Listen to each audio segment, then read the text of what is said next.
This is KNEB.TV weather from the KNEB Storm Center, your trusted source for weather. Well, lots to talk about this evening. We're going to have partly cloudy skies as we go through the evening hours. There will be some breezes around, and then we're going to clear out as we go overnight into early tomorrow. Going to probably see a few rain and snow showers here in the evening hours as well. So some evening rain and snow, not going to amount to a whole lot.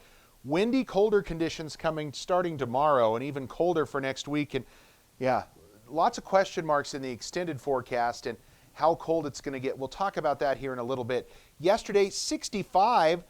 Missed that record by just 7 degrees that we talked about yesterday. And we're flirting with a record today as well. Nothing in the rain gauge as we get a new month here underway. Well, as you can see, something's happening right in here, and that is that advancement of the cold front. It's 59 in Sterling, 54 in Denver. How about 41 in Hastings, 20s and 30s here off to the east of us. And what do we have here in the region? 53 in Sydney and Ogallala. Here's 52 in Oshkosh, 56 in Mullen, still pretty mild. We drop back into the 40s from Alliance over to Torrington, and then 32 in Lusk, 38 in Gordon as this cold air is going to continue its march to the south. Winds are a little gusty as well, up over 20 to 25 miles an hour. That's dropping wind chills.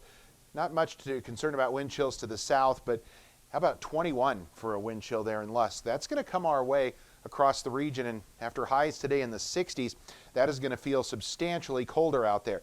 Getting on the bus tomorrow with generally partly cloudy skies and temps in the low to mid-20s. On your way home, we're not going to be in the 60s like we have been the last couple of days. It's going to be windy, kind of blustery, and maybe 40 at best. Here's where we are. You can see the frontal system slide through with a brief period of some rain and snow showers. Maybe later on tonight, another round of some snow. If we get some of those rain and snow showers around, enough of them, we might get a heavy dusting to possibly up to an inch in some areas. Most of us are going to be in the low 20s tonight for lows out there. Certainly much colder tomorrow, and it's going to be windy.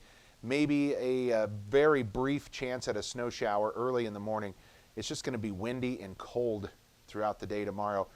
Not really a long ways below normal. Keep in mind those normal temperatures are in the low 40s, but we're going to have some much colder air in here tomorrow with highs only in the 30s to low 40s. So about back to normal, but that's going to be almost 25 degrees colder than where we were today.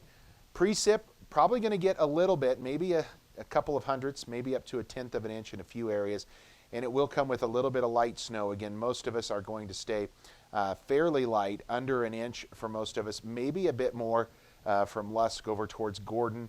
However, most of us going to get maybe a dusting at best.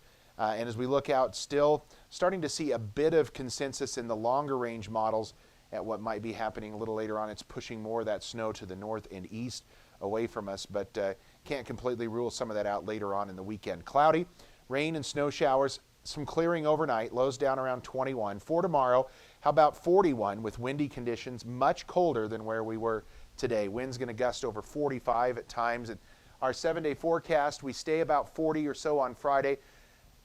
Saturday now, we're not going to probably see as cold a air in here. One of the concerns that we have with this air mass coming in is the cold air is going to kind of come in and then retreat and come in and retreat. I think the coldest air certainly might be early next week now, than right here at the weekend.